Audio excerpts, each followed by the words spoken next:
Hello and welcome to Cinemania. My name is Ellis Charles Hoffmeister, and today I'm going to be talking about two films. I just realized that fan might be kind of loud, so if there's fan noise in the background, it's a fan. It's Saturday morning, so that's where we're at. So today I'm going to be talking about two films which are debuts of sorts. I was trying to find a connection between these because I watched them both in the last week.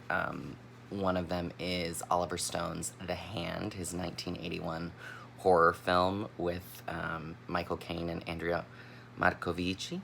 I think I said it right. Anyway, or who knows. Anywho, which is not his debut film. His debut film is Seizure, but it's one of his first two films, and he basically disowned The Hand and Seizure. And considers Salvador, his film with James Woods, to be his, first kind of big directorial whatever, which was years later. And then I watched the Tamara Jenkins film, Slums of Beverly Hills, which I'd never seen before. And I'm going to start with Slums of Beverly Hills because I watched that longer ago. It stars Natasha Lyonne, Alan Arkin, Marissa Tomei, David Krumholtz, Rita Moreno, Carl Reiner, I want to say? Carl Reiner. Yes, Carl Reiner. And it's great, it's loosely based on Tamara Jenkins' childhood, growing up kind of place to place in Beverly Hills. It's about a Jewish family in 1976 who moves around a lot, and then they take in a family member played by Marissa Tomei, who's great in this film.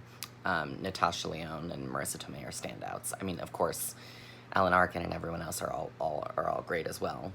Rita Moreno is in it for like 2 seconds, and she's hilarious. But it's a lot of fun, and it's a great coming of age film. It's from 1998. It was executive produced by Robert Redford because he saw himself in the screenplay in a way as, he saw himself growing up as an outsider as well. So he really connected to it. And, she went on to make films like The Savages and Private Life. I've seen The Savages, but not in a long time. She was nominated for an Oscar for that, for the screenplay. And I would recommend it. I would give it 4 out of 5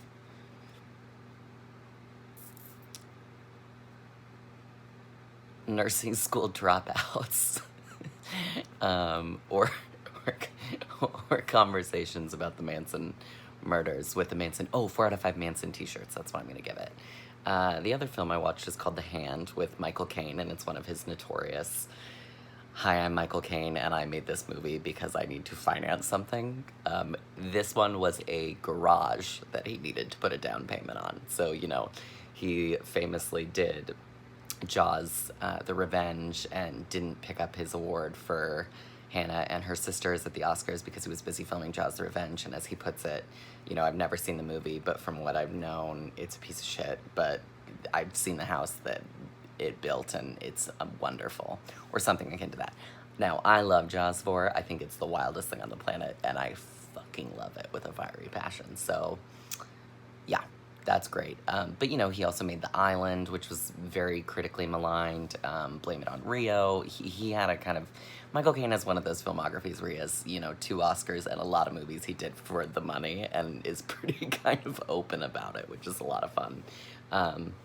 He made the movie with Oliver Stone, and they became friends later on in life. It's a film that feels to me a little bit like Magic, the Anthony Hopkins film with Anne Margaret, which I would highly recommend. That would be my recommendation. If you've never seen Magic, the script is by William Goldman, based on his novel, and that's a fantastic film. The Hand it's fine. I mean, I'd give it probably like 1 out of 5. 1 out of 5 the little girls from Mommy Dearest. It does have a weird kind of grouping of actors that you've seen in other things. Andrea Marcovici from The Stuff. The daughter is in Mommy Dearest.